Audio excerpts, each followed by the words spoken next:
Les médicaments du trouble de l'hémostase sont des substances qui modifient la fluidité du sang. Certains l'augmentent, d'autres la diminuent, et beaucoup de pathologies nécessitent le fait de fluidifier un petit peu le sang. C'est pourquoi il est pertinent de regarder les fluidifiants sanguins et d'en faire une fiche. Donc tout d'abord, des petits rappels physiologiques sur l'hémostase d'une manière générale. L'hémostase, c'est l'ensemble des phénomènes physiologiques qui concourent à la prévention et à l'arrêt des saignements. Donc là, on va dessiner un vaisseau qui se retrouve troué. Ce trou fait qu'il va pouvoir y avoir sortie de sang avec du coup une perte de beaucoup de composés nécessaires au fonctionnement de l'organisme. Ce trou, il va falloir plus ou moins le reboucher et le cicatriser. La première étape de l'hémostase va s'appeler l'agrégation plaquettaire. Il s'agit de l'agrégation de thrombocytes, c'est-à-dire les plaquettes, qui vont former ce qu'on appelle un clou plaquettaire pour arrêter au plus vite le saignement. Cette étape est rapide. La deuxième étape de l'hémostase va faire intervenir plein de molécules, plein de protéines, les facteurs de la coagulation, et va donc s'appeler la coagulation. Si on rentre un peu dans les détails, en fait, c'est des protéines qui vont s'activer les unes après les autres. La première va activer la seconde, qui va activer la troisième, qui va activer la suivante, etc.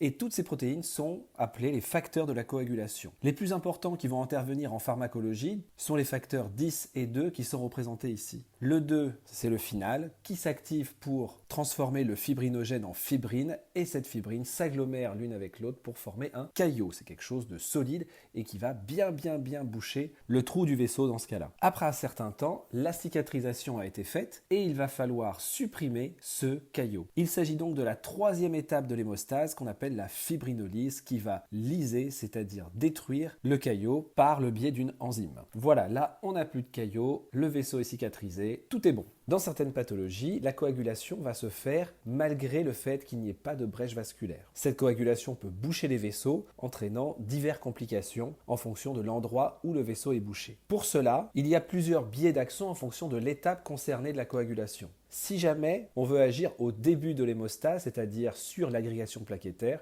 on peut l'inhiber pour arrêter la formation de ce caillot. Si on coupe la première étape, on utilise un anti-agrégant plaquettaire. Les principales indications vont être les pathologies où un caillot peut se former dans la circulation artérielle. Par exemple, les artères coronaires ou cérébrales. Dans le premier cas, le patient pourra présenter de l'angor et dans le deuxième cas, des AVC. Donc les anti-agrégants plaquettaires vont servir à la prévention de ces pathologies ou à la prévention des complications des pathologies. Si jamais on veut agir sur la coagulation, là, beaucoup de classes pharmacologiques s'offrent à nous. Les premières sont tout simplement les héparines, qui sont des protéines physiologiques ayant pour rôle de freiner les facteurs de la coagulation activés, à savoir les 10A et 2A. Il y a deux types d'héparines, les héparines bas poids moléculaire HBPM et les héparines non fractionnées HNF. Ces molécules vont inhiber les facteurs 10A et 2A et couper en plein milieu la chaîne de la coagulation. Il existe aussi les anticoagulants directs qui vont soit s'attaquer au 10A, soit s'attaquer au 2A. Une autre catégorie de médicaments sont les AVK qui vont agir sur la vitamine K. Alors la vitamine K, c'est quelque chose qui va servir à synthétiser les facteurs de la coagulation. Si jamais on arrête l'action de la vitamine K